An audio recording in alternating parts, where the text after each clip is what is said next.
Shalom, bonjour, c'est Marie, j'espère que vous allez bien.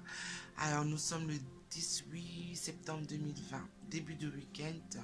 J'espère que vous avez passé une bonne semaine. Si c'est la première fois que vous passez par votre channel, vous êtes les bienvenus.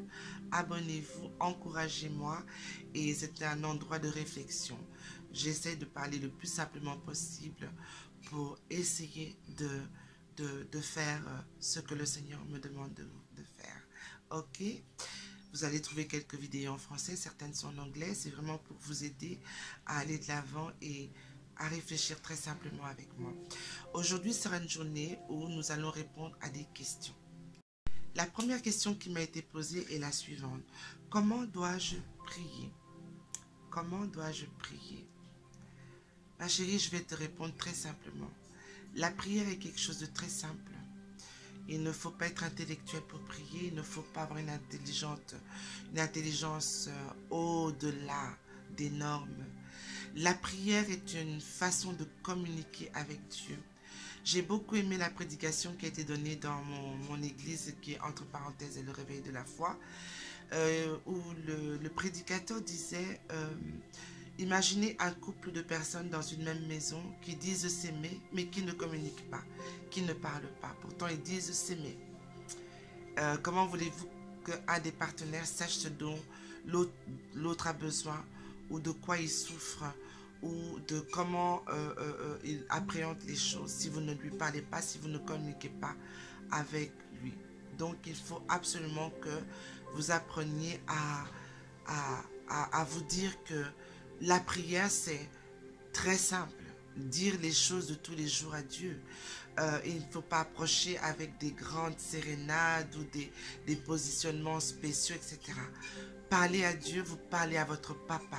Imaginez-vous quand vous allez vers votre père et que vous lui parlez, que vous lui racontez votre journée, que vous lui racontez ce qui vous dérange, que vous lui racontez ce que vous ne comprenez pas, que vous lui racontez que vous avez mal à tel ou tel endroit. C'est ça la prière, c'est parler avec Dieu, c'est une façon de communiquer, ok? La deuxième question, comment est-ce que je sais que Jésus est avec moi? Alors là, il y a un passage biblique qui dit ceci, et c'est mon préféré. Quand je me sens mal, quand je me sens seule, ou que je sens la solitude m'envahir, je lui dis et je lui répète, tu m'as dit que jamais tu ne me laisseras ni ne m'abandonneras. Tu seras tous les jours de ma vie avec moi. Je dois retrouver le passage. En faisant le montage, je vais l'écrire, ce passage biblique. Vous savez, Dieu ne vous laisse jamais ni ne vous abandonne. C'est nous, au contraire, avec les aléas de la vie, qui nous éloignons de lui, qui coupons la communication. Mais il est là à chaque instant parce qu'il est omniscient, omnipotent, omniprésent. Il est à nos côtés chaque fois. Il est vrai que lorsque nous nous éloignons parce que nous ne communiquons pas suffisamment avec lui, nous ne sentons pas sa présence quand nous sommes comme cela, éloignés de lui. Mais quand vous commencez à avoir une vie de prière intense et une lecture de la parole, vous saurez qu'il est là parce qu'il vous parle non seulement par sa parole, et pendant vos moments de prière, il vous parle aussi et vous sentez cette connexion avec lui. Vous sentez l'onction du Saint-Esprit grandir en vous. Et Dieu ne vous laisse jamais. Il n'est jamais bien loin, il est toujours là. Okay. Alors, une autre personne m'a demandé, comment se fait-il que je n'arrive pas à lire la parole de Dieu dans la Bible? C'est compliqué et c'est simple à la fois. Moi-même qui vous parle là, il y a des moments où j'ai du mal à lire la parole. Tout simplement parce que je laisse les problèmes extérieurs prendre le dessus sur moi. Je suis affairée, je suis occupée, je suis tellement affairée que je n'arrive pas à me concentrer pour lire la parole de Dieu. Et la meilleure façon pour arriver à la lire est de faire un plan de lecture. Vous pouvez vous donner des moments dans la journée. Vous n'avez pas besoin de lire des versets et des versets. Mais vous pouvez vous donner des moments. Par exemple, il y a des gens où c'est le matin.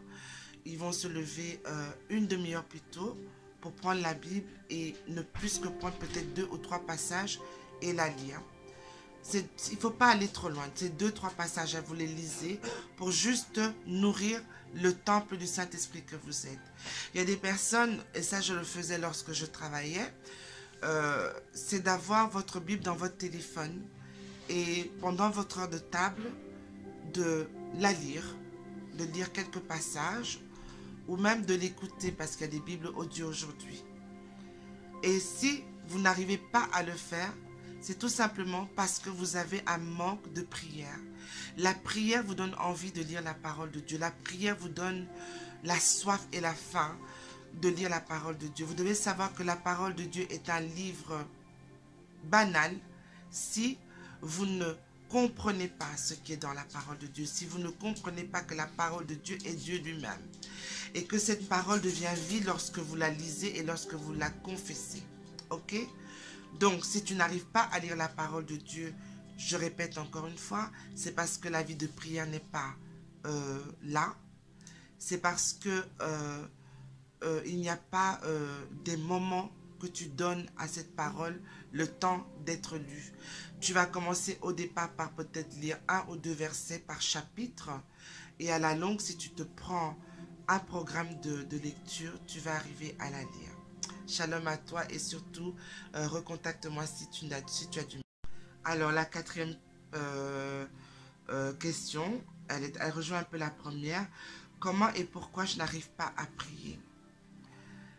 Vous savez, l'ennemi de nos âmes, lorsque nous sommes affairés, lorsque nous avons des soucis financiers ou des problèmes de santé ou des problèmes de vie, va toujours essayer de nous fermer la bouche. On n'arrive plus à prier. Souvent, quand on a des problèmes, on ferme sa bouche, on s'éloigne même de la prière. C'est vraiment la chose à ne pas faire.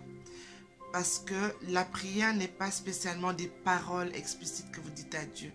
La prière peut être des larmes. Ça m'est arrivé parfois de juste me mettre à genoux et je veux prier, ça ne sort pas. Et je commence à prier. La Bible déclare que le Saint-Esprit, tous les murmures ou tous les sons qui sortent de notre air, comme même faire, il sait comment le traduire auprès du trône de notre Père. La prière peut être des moments où vous êtes chez vous et vous mettez juste sur votre télévision ou sur votre CD, votre lecteur de CD, de la louange. C'est une façon de prier. Lorsque la louange est occupée à passer et que vous chantez en même temps, vous priez. La prière peut être aussi une prédication que vous écoutez. Et pendant que vous l'écoutez, elle nourrit votre âme. Et vous commencez à prier en même temps. Quand vous n'arrivez pas à prier, c'est très souvent un signe de fatigue, un signe d'attaque que vous avez, un signe où vous n'en pouvez plus. Et si vous n'arrivez pas à prier, sachez que même vos moments de silence, alors que vous écoutez de la louange et des prédications, est un moment de prière. La troisième chose que je vais dire par rapport à cette question, c'est qu'il m'arrive très souvent de ne plus savoir prier. Qu'est-ce que je fais? Je parle en langue. Si vous avez eu votre baptême par l'esprit, vous parlez en langue. Vous ne comprenez peut-être pas ce que vous dites, mais là, l'esprit traduit par le parler en langue, qui est un parler directement entre vous et le trône de grâce de Dieu, communique ce que votre être a envie de dire. J'espère que j'ai été assez claire ici. Et la troisième question, la cinquième question, la voici. Je n'arrive pas à arrêter d'aller en boîte. Waouh! Que dois-je faire? Vous savez, si réellement tu as reçu Jésus-Christ comme Maître et Seigneur et Sauveur, et que tu prends le temps de le rechercher en priant, pas pendant des heures, mais en priant. Si déjà tu me poses cette question, c'est parce que tu sais que quelque part, aller en boîte, ce n'est pas pour toi. C'est pour ça que tu poses la question. C'est parce que tu es de plus en plus mal à l'aise quand tu vas en boîte. Alors je vais juste te dire ceci. C'est de prier, de demander au Seigneur de te dégoûter du fait d'aller en boîte. Tu verras qu'un jour tu vas peut-être aller en boîte et de toi-même, tu vas sentir un rejet et tu n'auras plus envie d'y aller. Parce que lorsque vous êtes une nouvelle créature en Christ, il ne faut pas croire que tout s'arrête comme ça. Je serais menteuse si je disais ça. Mais à force de prier, à force d'être dans un milieu de sanctification, allez à l'église, allez dans les cours bibliques, allez dans les moments de prière intense, priez vous-même à la maison, lire la Bible de façon intense. Votre corps, votre âme ne va plus supporter certaines musiques, certains endroits, certaines fréquentations. Tout simplement parce que ces fréquentations, ces musiques et ces endroits, vous vous sentirez sale lorsque vous y allez. Voilà, j'ai essayé de répondre du mieux que je pouvais à ces quelques questions. Et shalom à tous. Shalom à tous. Et que le Seigneur vous garde. Un bon week-end. Nous referons, parce que j'ai beaucoup de questions, nous referons ça d'ici quelques temps. Et que le Seigneur vous garde. Shalom. Bye bye.